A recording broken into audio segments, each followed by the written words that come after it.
What's up, everybody? Welcome to Inside the Game, your one source for everything cool in video games. Now, you can always be a part of the show by going to insidethegame.ca or hitting us up on Discord, where there you can submit your clip and end off our show. Now, coming up on this week's show, we've got lots of reviews, a great interview about the Path of Calydra, and one of the funniest Let's Plays yet. So, to get things started, here it is. You know how we do it. It's the Inside Scoop.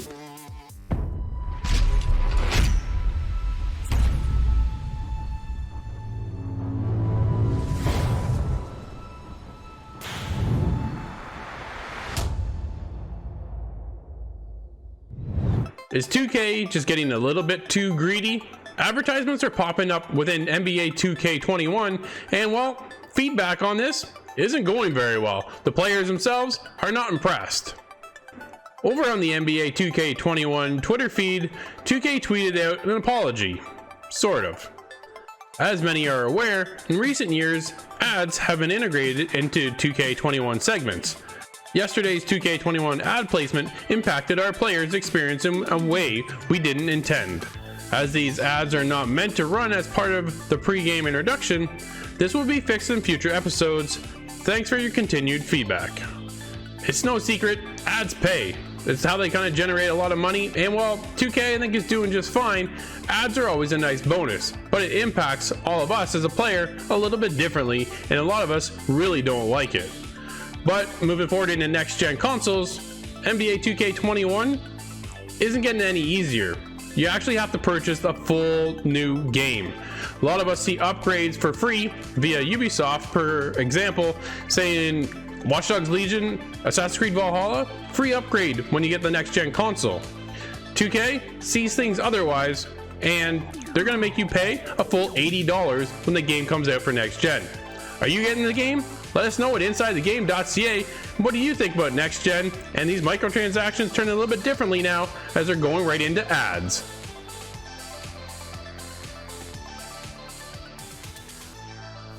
So I know lately we keep talking about next gen consoles. We're talking about the Xbox Series X and the PlayStation 5. We've maybe even hinted at what Nintendo's doing coming into 2021 with a possible new Switch console. But we haven't talked about this one company that's making their own console that's also launching in November. Atari. That's right, Atari is releasing the Atari VCS game console, and it's actually going to be dropping right in line with the PlayStation 5 in early November. And this is a really kind of interesting idea because our Atari's kind of that nostalgic, the Atari 2600, lots of people have, many memories with that console, and the fact that we're going to be seeing a new Atari console that you can now pre-order for $389, that's right, $389, and it's not what you think. This game comes preloaded with 100 games already available, and it's not just some remake of a retro console like we've seen with, the mini PlayStations and the mini NESs and Super NESs and Sega Genesis and things like that. This is an absolute redesign, and we're getting a whole bunch of new features with this one. Unlike the original Atari VCS, which first went on sale in 1977, the new version comes tech ready for 2020 with an AMD Ryzen CPU, an AMD Radeon GPU, and 8 gigs of RAM, which is also expandable. It can pump out games at 4K HDR, which is unbelievable. The Atari VCS also comes with a USB 3.0, HDMI and Ethernet port for wired connections, as well as Wi-Fi and Bluetooth for wireless connectivity. The big improvements over the original version of the console actually come in the form of a modern controller that Atari has kind of modeled after the Xbox controller. Where the VCS differs from a standard game console is the fact that it offers a dedicated PC mode, which means that you can actually install a secondary operating system like Windows on a bootable external USB that uses the VCS as a home computer as well. That's so cool. There'll also be a custom storefront that is going to allow you to download additional games and applications, also, different video streaming apps, music players, and web browsers. And the Atari VCS is available for pre-order right now for $389, and it comes in 3 different colors: black walnut, onyx black, and carbon gold. Let me tell you, this is a really cool one. I think Atari's kind of sneaking in here, and this is a very interesting console with a whole bunch of different design elements that maybe some of these newer next-gen consoles won't have. So it's kind of interesting to see that they're dropping it at the same time. Hopefully for them it works out, but this one definitely caught my eye.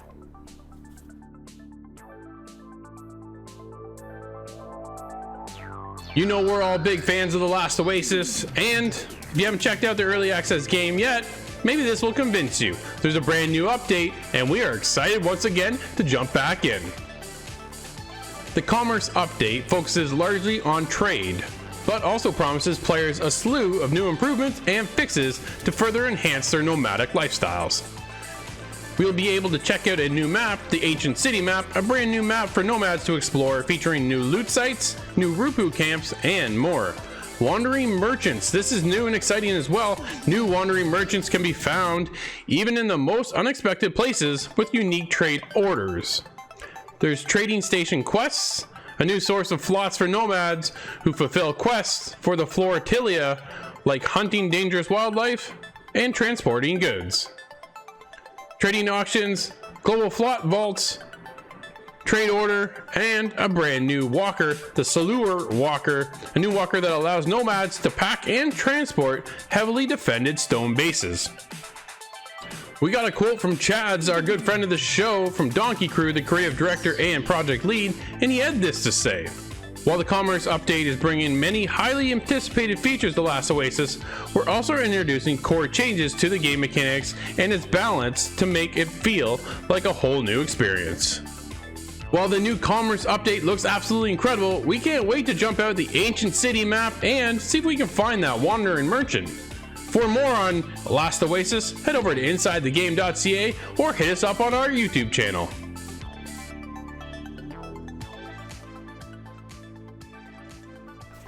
If there's one thing gamers like to do, it's customize their gear and their setups, whether it's in-game or with the controllers or consoles they're playing with.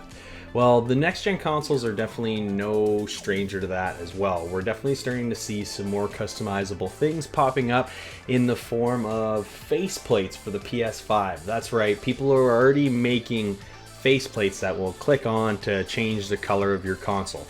This website, PlateStation 5, is actually offering up 5 different plate designs. Blue, there's a chromatic, there's kind of like a camo jungle, and then a matte black. There's a couple cool, really cool designs here, and I thought it was really interesting to see that, you know, there's already people kind of jumping on the fact that maybe not everybody loves that huge white router-looking console that we're going to be getting when we pick up the PS5, and that maybe somebody's going to want to change the outside color and kind of customize it to, you know, fit their liking. So it's kind of cool to see that there's already companies out there kind of jumping on this, and this website, PlayStation 5, has said that they're going to be shipping as close to launch as possible within 2 weeks, they said, so they can obviously get those back plates out to people so they can start customizing their new consoles in their living rooms or wherever they have them placed in their homes. So I thought it was pretty neat, and it's only $40 actually, so it seems fairly cheap, so hopefully there is some quality here as well, but we'll have to see once this stuff starts coming out. I'm sure these guys are kind of just the first ones on this train. There's definitely going to be a lot of other third-party companies jumping in to do things like this, whether it's for the PlayStation, for the Xbox, but it was kind of interesting to see this one kind of hop in for the PlayStation, and it'll be interesting to see going forward if we're going to be getting more designs from this same company, or maybe we're going to get some copycats going forward.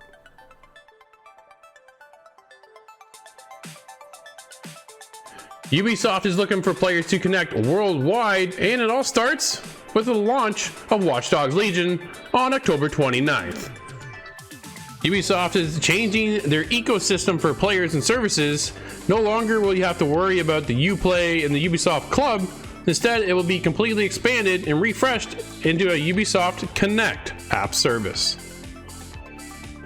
A decade ago, Ubisoft was one of the first publishers to enhance players' experience with more services and social features. We wanted to build upon this legacy to fulfill Ubisoft's vision of a global community and bring these benefits to all our players, says Charles Hatteau, Ubisoft's creative director on Ubisoft Connect. Next generation gaming goes beyond technological improvements and better graphics. To us, as a creator and publisher, it is about bringing more fluidity and versatility in the experience to have the freedom to play games on whatever device and with whoever you want, says Stephanie Petrotti, Ubisoft's Vice President of Online Services.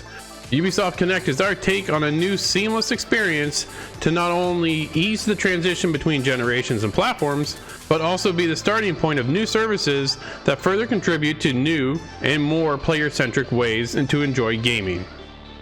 Ubisoft's new app will be on all platforms from PC to Xbox, PlayStation, Switch, and of course, your mobile device. And you can look for that very soon, as well as staying with your friends and staying connected. Looks like that Sam bot that would always give you that little bit of information every time you jumped in a Ubisoft title is no longer going to happen, and we'll get all of our tips and new techniques and rewards through the Ubisoft Connect.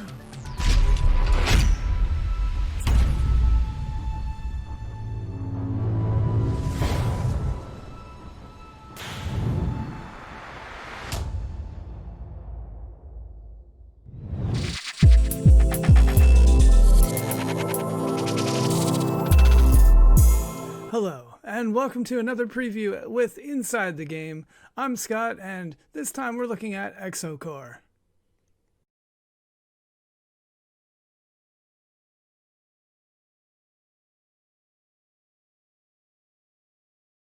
This is EXOCORPS, and where do I begin with this one?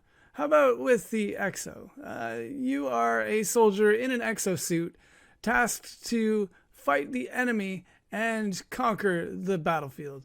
Now, these battlefields are usually in a space setting of some sort.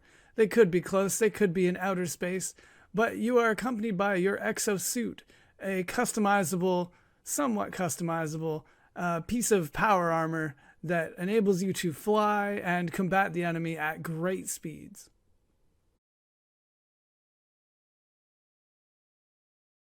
The exosuit comes with several different weapons, and you access them through the number keys, and that kind of dictates how you are going to, play yourself out in the battle. There is not a class system like similar games, but in the way that you can change up what your supposed class would be by just picking another weapon and relicking yourself to that style of gameplay.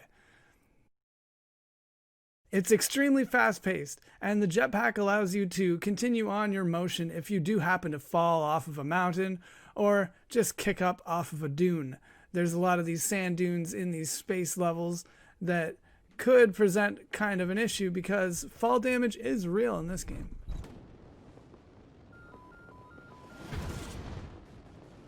The style of play in this game is really kind of up to the game type that you're playing. There is a capture the flag mode, there's a team deathmatch, and a normal deathmatch style mode. And they can be quite intense. When you get a lot of players in the game, it's a lot of hectic movement and combat, and that is either gonna make this game or break this game for the casual player.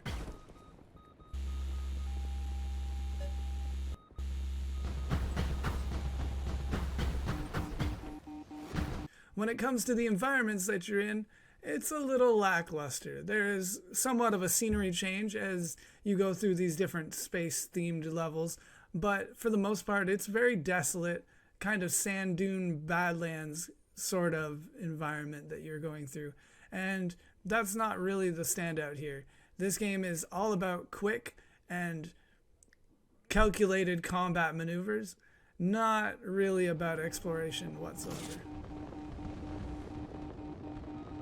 Actually, just to finish on that point of exploration, you are kind of punished for falling. I mentioned that the fall damage is a very real effect in this game, especially with that jetpack. You would think that you could kind of fly around, but it's really not the case. If you slam into the ground or a wall with speed, you could just end up ending that playthrough.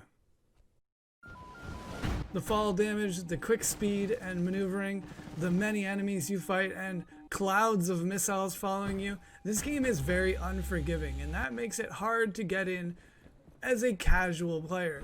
This game is definitely going to appeal to those hardcore Doom and Quake type of shooter. Now, if you do happen to be a casual player jumping into a frantic mess like this, there is a tutorial mode to teach you the ropes and how to maneuver yourself around, how to switch through weapons and that sort of thing. At least they put that in, as well as a bot match. You can fill up a match entirely with CPUs, tweak their difficulties, and fight it out that way. And good on them for adding that, because if you just jump into an online match and you find people that have been playing this game a little bit longer than you, you're gonna have a very rough time equating yourself into that frantic mess. That being said, there is a very high ceiling. If you get into this game and it is something that you're super into, you can handle the fast speed and the massive amounts of firepower, you can continue to play this game and really master it.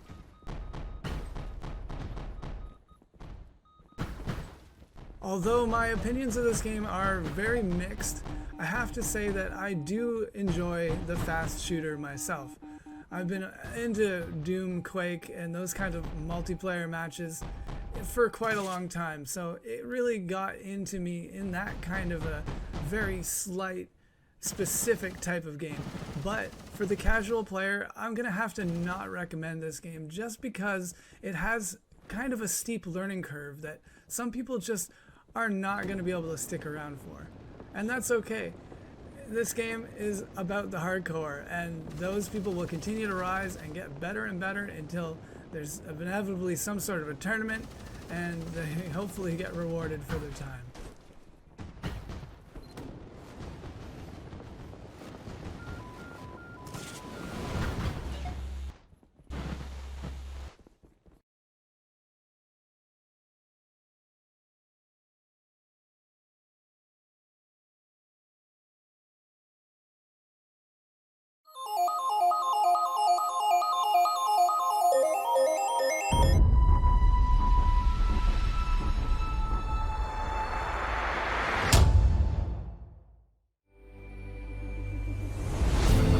There is a time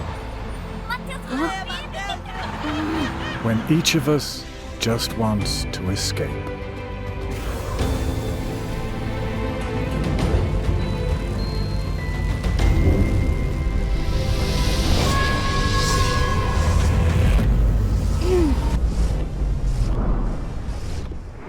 Hey everybody, we have a special couple guests here with us today. We're talking about the Path of Calydra, and this is a unique spin with the developers and how things are set up. Why don't you guys introduce yourselves and talk about and just kind of explain how the game has come to be and what it's all about.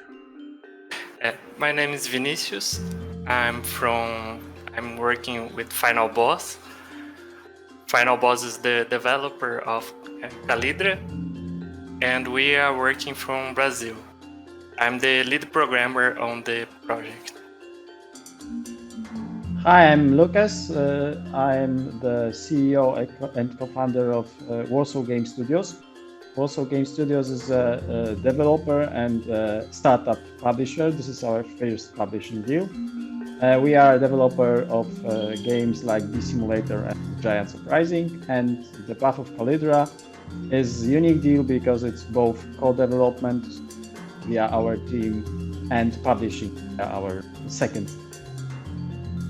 That's very unique in the fact that you're working from two different locations and you're getting in the world of publishing now too. Let's dive in a little bit before we get into the game. What is that now, like that process? And have you learned a lot there, Lucas, coming in now as a publisher too, as well as being on the front line as a developer as well?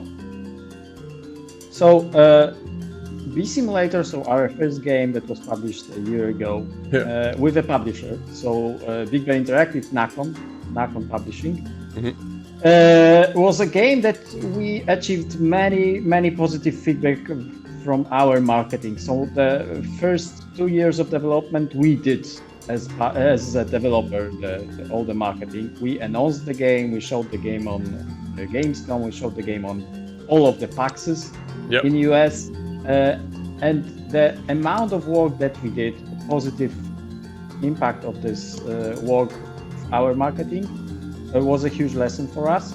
But still, we wanted to have B Simulator as a game published both in box version. So like, it's impossible to publish a game on Nintendo, Sony, or Microsoft consoles in box edition without having a publisher, someone that is distribution with all the channels and that kind of experience. Right.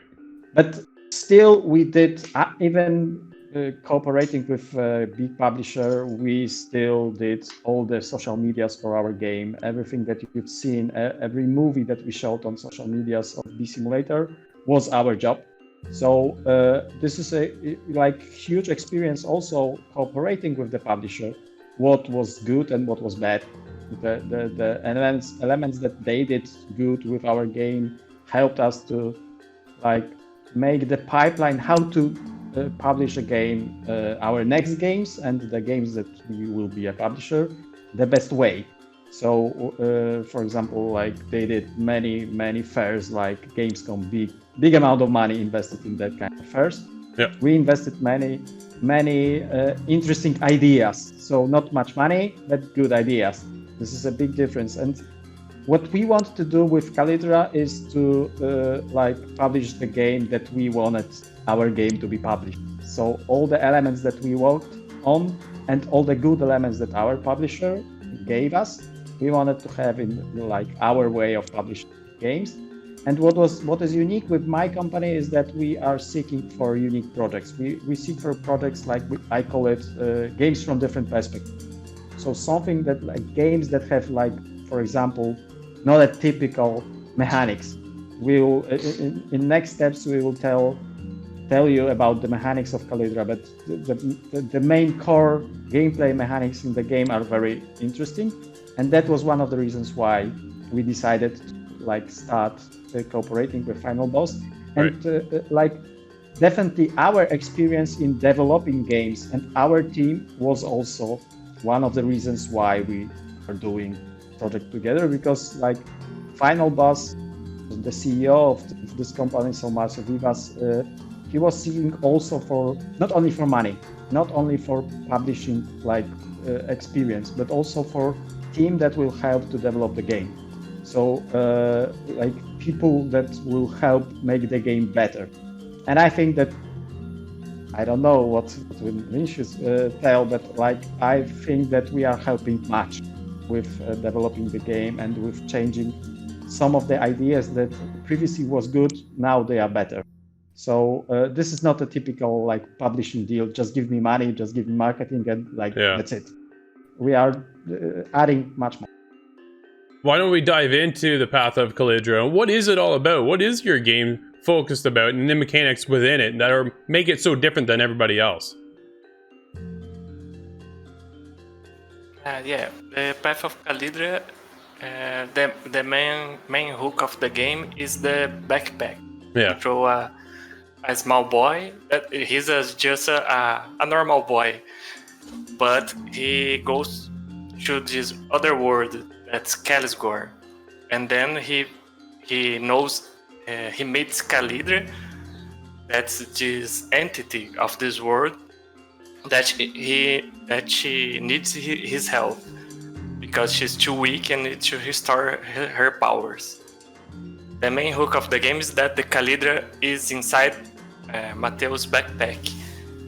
So inside his backpack, when you progress through the game, you find another magics and skills, and the backpack it's gonna transform through the game. You have elemental powers, like the backpack will turn into an earth backpack, and then it will spawn big arms, and you can fight enemies and break walls with them. And you find the wind backpack, and then she will become a yellow backpack with a big eye, and it will you can float with the yellow backpack and use another magics. Every backpack have multiple magics that you can use. That's very cool. There seems to be an emphasis on the story of the main character kind of being picked on at the beginning. I've watched a couple trailers and things on the game, and everybody has this sense of wanting to escape reality sometimes, right? Or just get away from what's happening in the world. And it seems to be brought over into the story here as well. Can we touch on like where did that come from? The idea of, you know, you start off as a little young one there and to get picked on and then just want to go elsewhere. And I think that's one of the biggest things I think that video games brings is the ability for us to kind of escape when we need to.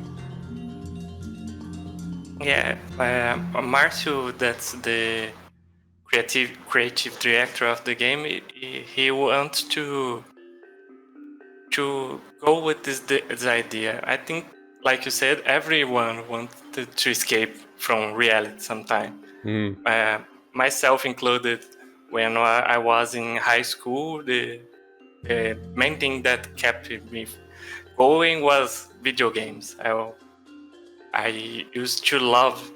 I still love and play games a lot, but at that time, it was the only thing that I wanted to do all day. And I believe there are a lot of people that use video games to escape. And in the case of Calydra, Mateus goes to another world to escape his problems.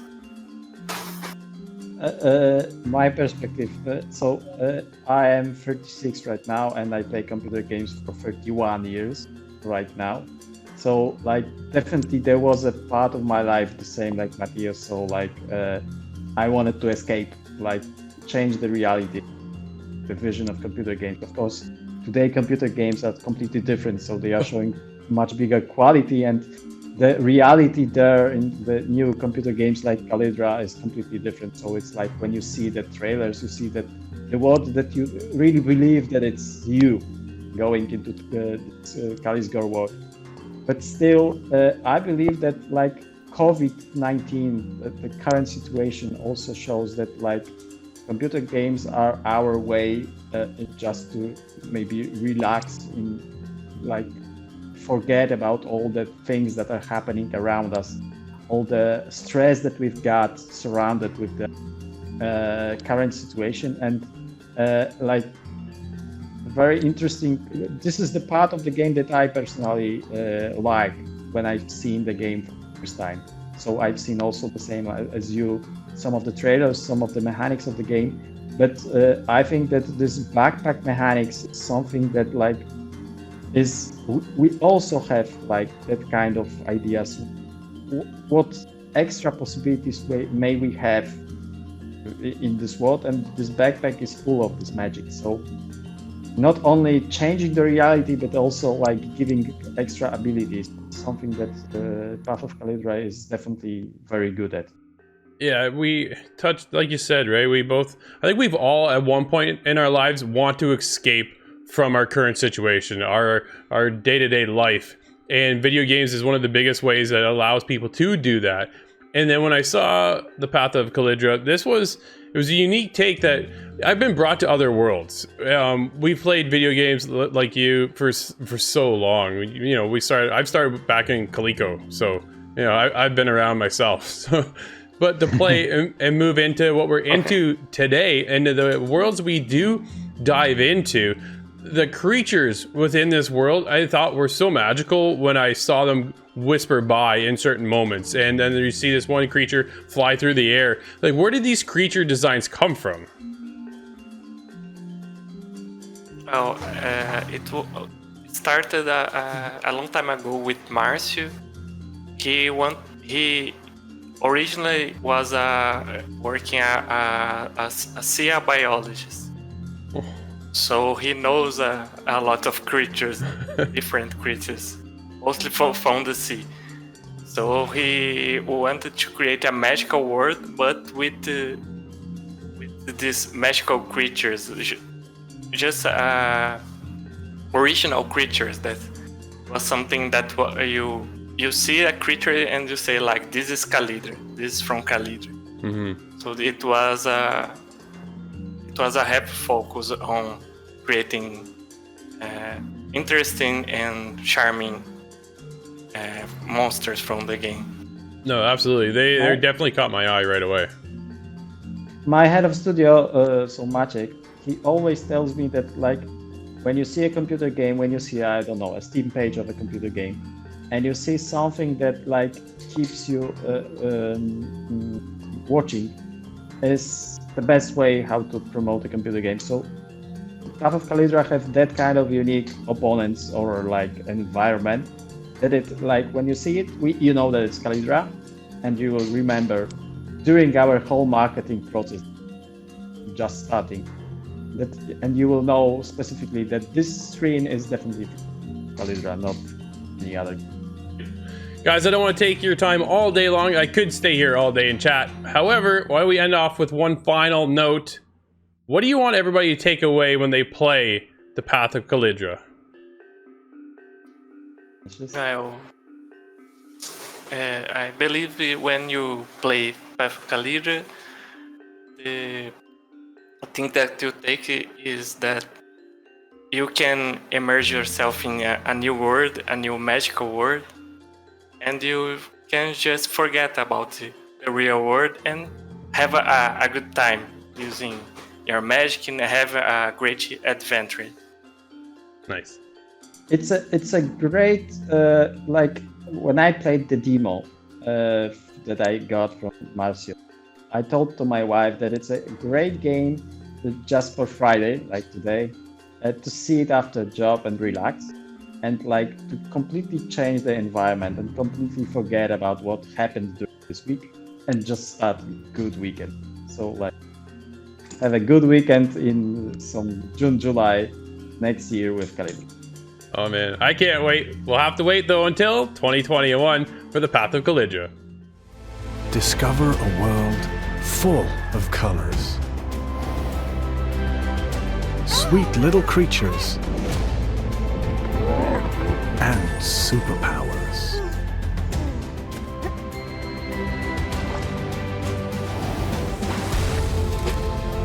But remember that escaping from one fight won't save you from the next.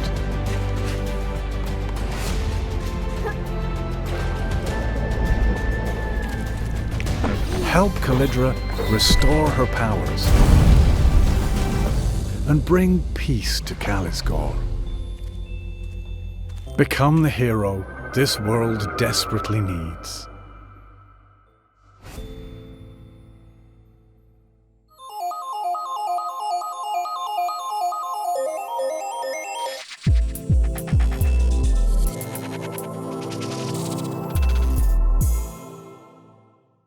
Adam, this week you better get lacing up them skates because we're hopping back out on the ice in NHL 21. Picture being thrust into a foreign culture. The Washington Capitals are pleased to select Alexander Ovechkin.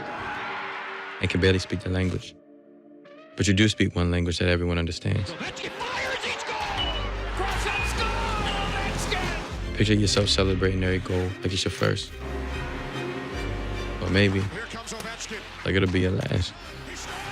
You make a big splash, because it's who you are. And that puts a big target on your back. All right, Adam, like I said in the intro, we're back out on the ice in EA Sports NHL 21. We've got Alexander Ovechkin gracing us on the cover again. And you know what? I think it was a good fit this year. We're kind of looking at kind of a re-energize of some of the old modes in this game compared to last year. Because I know a lot of fans kind of thought last year was a bit of a flop, so we were looking for some changes in the new iteration this year coming forward. So what did you think when you first jumped into NHL 21?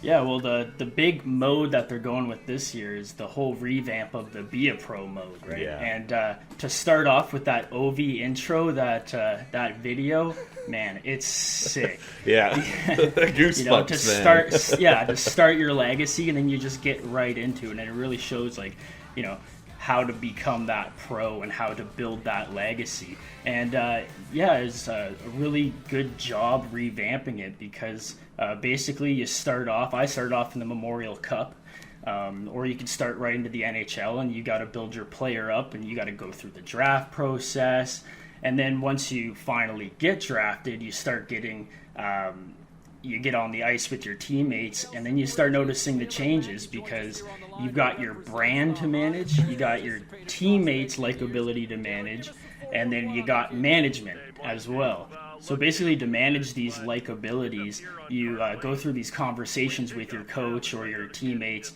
or the GM, and basically they give you things to achieve either on the ice or off the ice, and depending on whether or not you can score these goals that they want you to score, or just go bowling with your teammates, that's how you kind of level up your player and unlock the skills on the skill tree and such.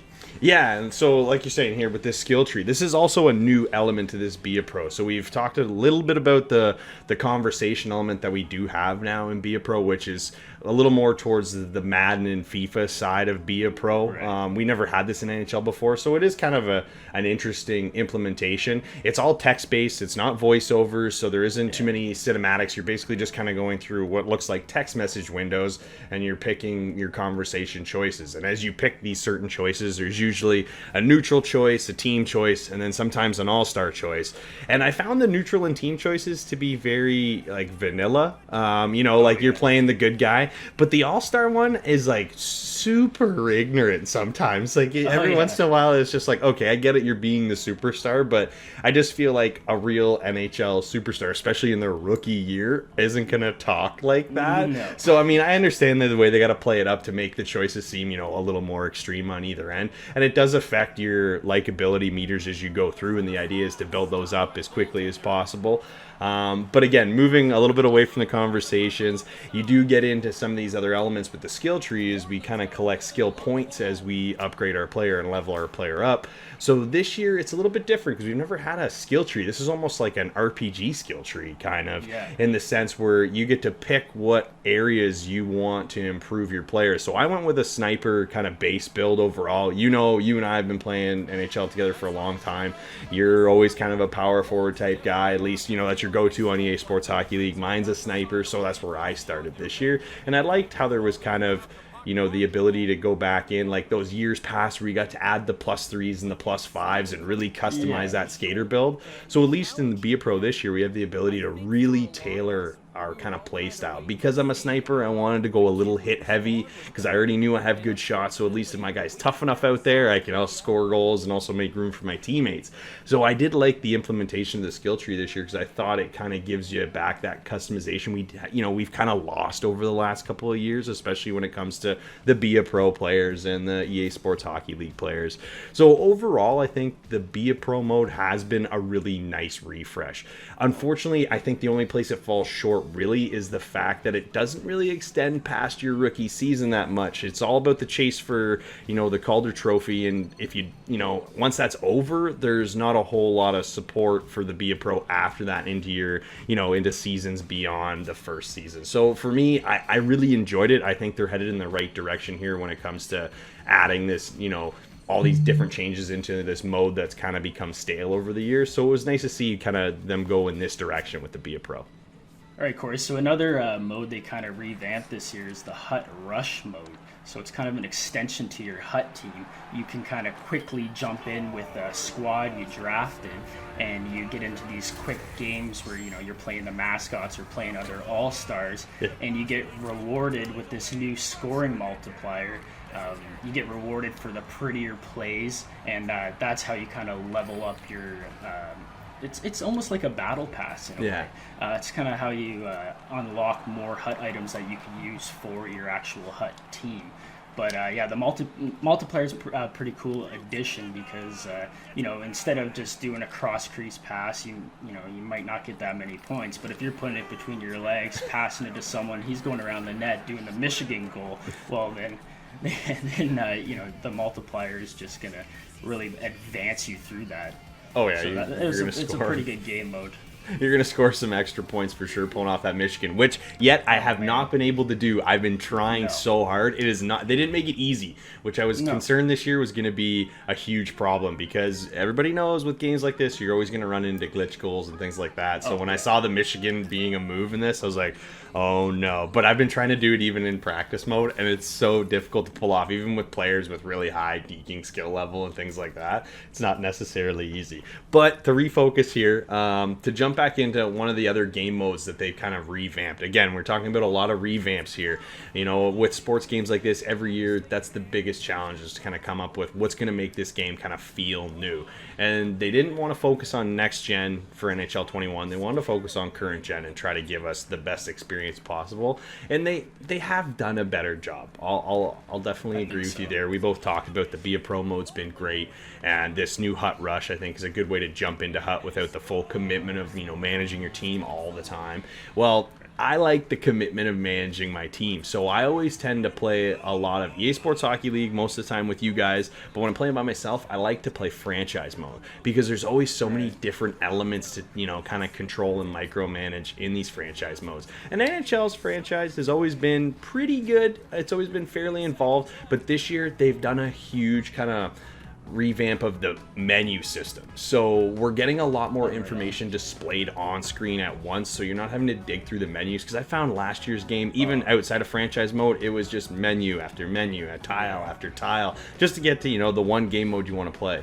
So it was nice to see that when you first jump into franchise mode, there's so much information displayed on the first screen before you start toggling to some of these other sub menus.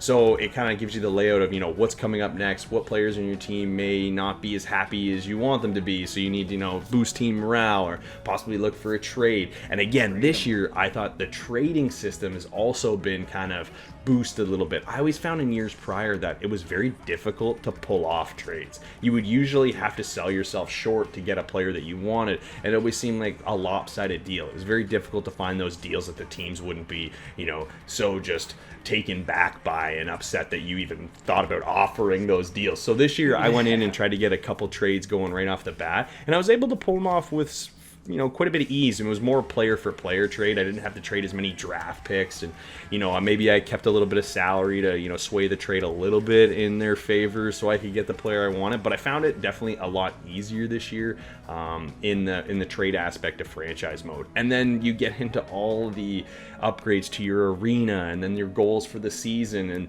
the ability to be fired if you're not doing a good enough job. So like, there's, you know, they did a good job this year in kind of, you know, refreshing that franchise mode and making it just that much more involved. Because if you want to play franchise, you're already really interested in the fact of all, you know, jumping in and doing all these small tasks and micromanaging. So kind of having a little more of that is definitely more enjoyable for somebody that wants to play in this game mode. But I want to stay with franchises just for a second here, and it was talked about heavily on kind of a wish list of things that I know previous players wanted in this year's game.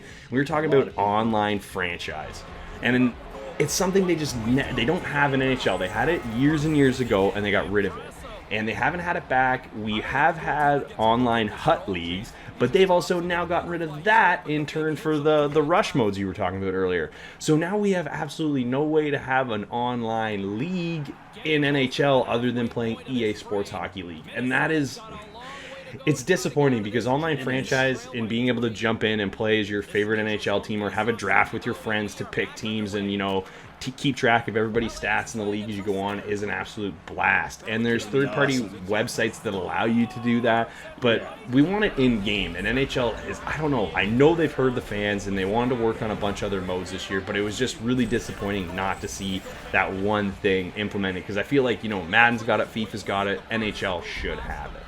All right, Adam, I'm going to say the best for last, because I think this is the best game mode NHL's had since they brought it in, and it's EA Sports Hockey League. It gives you the ability to make a club with your friends, create your own custom player, kind of build them up, and play your games with your friends, you know, on the same line, compete, and it's a blast. It's a game mode that we play religiously every year, whether it's frustrating or not. We have a blast playing. Exactly. we have a blast playing this game mode. But my biggest disappointment this year is we've been talking about revamp game mode this and revamp game mode that and refresh here. Well, EA Sports Hockey League got almost nothing. Like, the menu system looks exactly the same. I mean, other than maybe some different customization options, we're basically playing the same game, same mode as we played last year. With, other than, you know, the new kind of smooth skating that they've talked about, and, you know, the gameplay overall is definitely a lot smoother. But to focus on the actual game mode itself, I just feel like we're playing just a carbon copy of what we played in NHL 20. I think they're on the right track with the Be a Pro in that, and I think where they missed a lot last year was with the Hockey League online that we played so much of, is they kind of abandoned it. And, you know, they weren't fixing any of these problems that people were having, or the bugs, or the glitch goals. So I guess we'll have to wait and see for this year's game if they're actually going to pay more attention to that and, you know, start patching problems on it. But so far this year, I think I'm just going to give it a 7.5 out of 10. All right, you know what? I'm just a little bit lower than you. I kind of have the same feeling all around. I feel like we're playing, you know, a nice refresh from last year's game. The gameplay itself is definitely a lot smoother. You know, the shooting animations, the goalies are definitely improved. The defense AI is getting better. They're not quite there yet, but definitely better than last year. You know what? I still am going to play this game till I can't stand it at some point, you know, right before the next one launches next year. So I can't knock it too much. I still had a ton of fun here. The refreshes have been great, so I got to give this one a 7 out of 10. But you don't shy away from the spotlight. Celebration when you score goal. You long for it. You command it. You make the impossible look easy. Great refresh to the Be a Pro and franchise modes. It would have been nice to see the same thing happen to the EA Sports Hockey League mode, but overall the game feels very similar to last year, but also with some very nice gameplay improvements. On a way to play. Obi's inspired so many players to be like him. The passion, the way he plays the game. And the critics who pointed at the one thing you couldn't do. The Capitals just can't seem to get it done. Picture silence in them.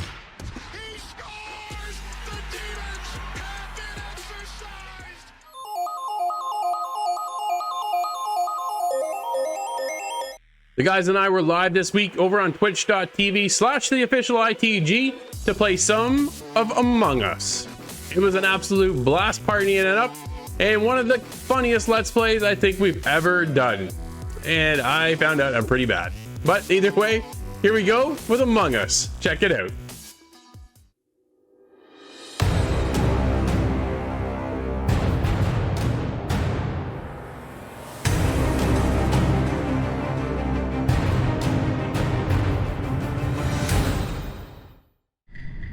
I found two when it was my name. All right, I'm muted. Let's go kill somebody. Let's kill somebody here.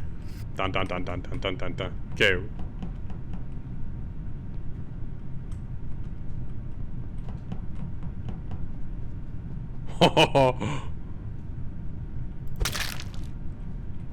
Oh, dang, I shouldn't have done that. I thought there was somebody else there with me. Oh, crap. Who came in there with us? Oh no. Whoever came in there with us just killed someone while I was swiping that card. I was in weapons doing tasks. It was me, Steve, and Drew. Was that you? Maybe. He looks. Oh man, I was like, oh crap, that's not gonna work. Kill. Alright, well, it's 128. Well, I think this is pretty obvious. Oh man, that's pretty bad. That's hilarious. I was like, what the heck's going on, man? You got any words there? You gotta vote. All you can do us a favor. Go ahead and vote for the other imposter. That's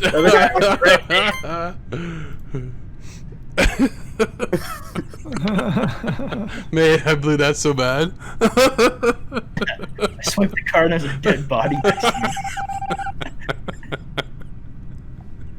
Steve trying to swipe.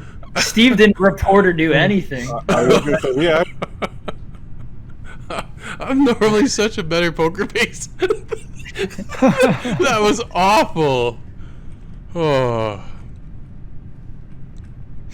I thought the other imposter was with me. Whoops. I don't know why I was thinking that. Man. What a mess. The first time I was...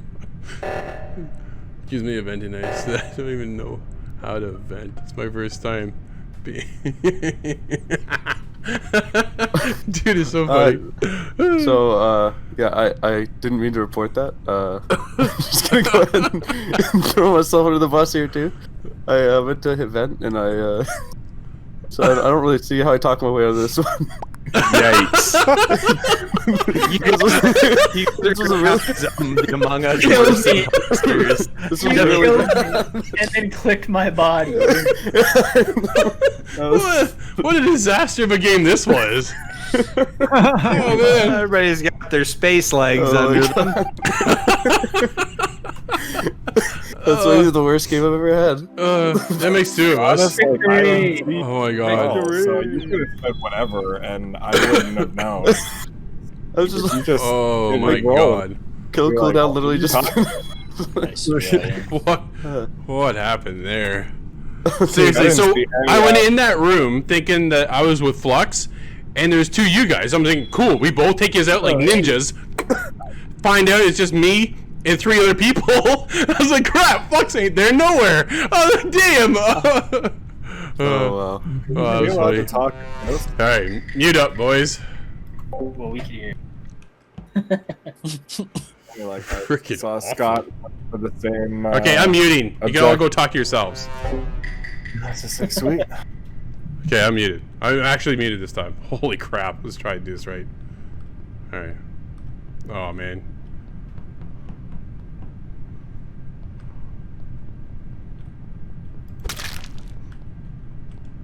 Got one? I got one. There's Corey. Oh, man, you gotta be kidding me. Really? I don't think he... Wish me luck. Where was that?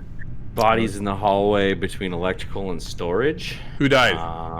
Tough guy. Who's tough guy? Steve. Tough guy. Steve is. Yeah. All right. Well, I was coming out of navigation and I passed Drew going to navigation, so I think we're, unless he did it pretty quickly, but you can just look at him right now. I was nowhere near it. Hold up. I came down from cafeteria from emptying garbage to go do the second part of emptying garbage and storage. And someone walked through storage, and I can't remember who it was 100% the person that killed that person in the hallway. I'm telling you right now. And I'm thinking it was Captain Holt. No, it wasn't me. Don't waste your vote. I was left side with Agent. I can I'm pretty saying much I'm do sus at Holt. I'm not. Yeah, Corey. I'm skipping. But I'm sussing Skipping Holt. vote. I was nowhere in around, so I have no idea. I can't. I might just Alex, you got anything to say? I haven't heard you in a while here. Clear an Agent for this round. He was on left side. I don't know exactly where he went, but I don't think he would have had time to get there. Fuck, I'm saying it's Corey all the way. But I skipped. Definitely not me. I didn't know. I said he was cool. Scott voted Agent. All right, mute up. God, us. Drew, just follow your own rules. Hey, I was muted. Burn. All right, we're killing Corey now. Let's go find Corey. Dun dun dun dun dun dun. Flux is that way. Agent's over here. Oh, Agent, you're making this too easy.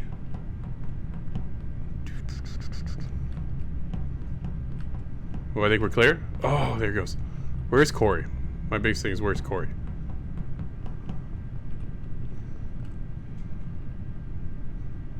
Oh, okay. Let's go up here.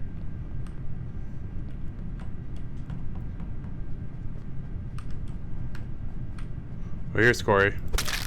Kid ya. We out.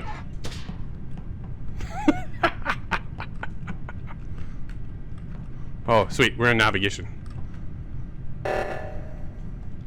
Well, good job. A little bit of pressure. A little bit of pressure now. All right, we got a kill back. Oh, who's coming for this? Who's coming? Who's coming? Oh, I can't just hide here, right? We're gonna do this.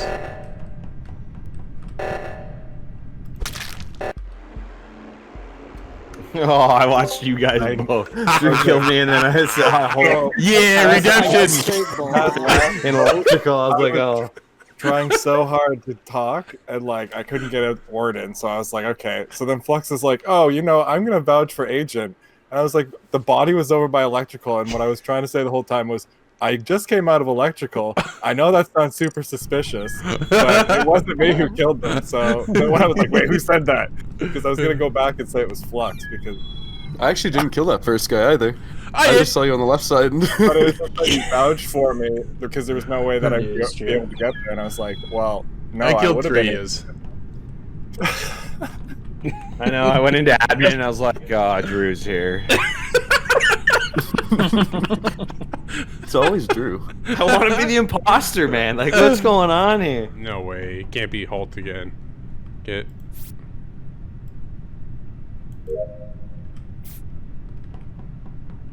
See, I'm risking it. I'm risking it. Okay, there goes Holt. We're good. Oh, he's back. He's lingering. Lingering.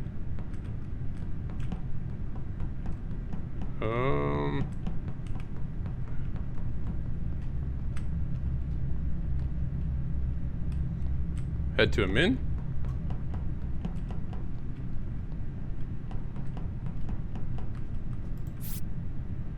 Download this one. There's tough guy. Get me out of here! Get me out of here! Get me out of here! I vented! Yeah, you saw that, Drew, right? Oh, did I ever? Nice try there, tough guy. Tough guy, you got busted. Steve murders Andrew and then vents. Yeah. He just chased me for the first, like, 15 seconds.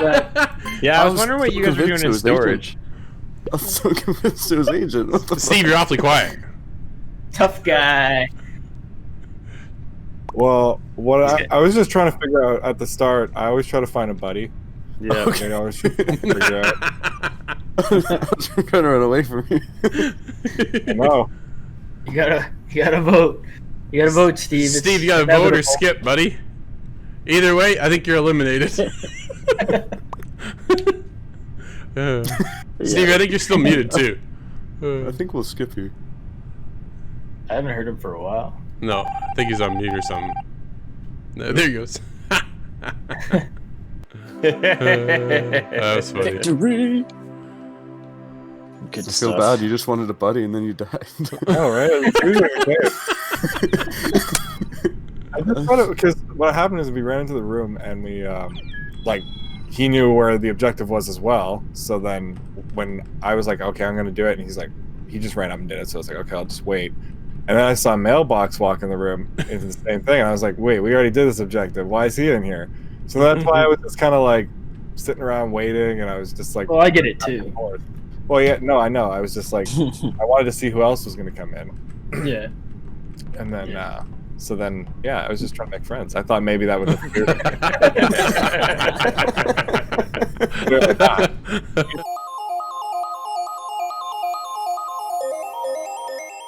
Thank you so much for watching this week. Now, of course, you can be a part of the show by going to insidethegame.ca or hitting us up on our Discord, where there you can submit your clip and end off our show, just like Red Fox did.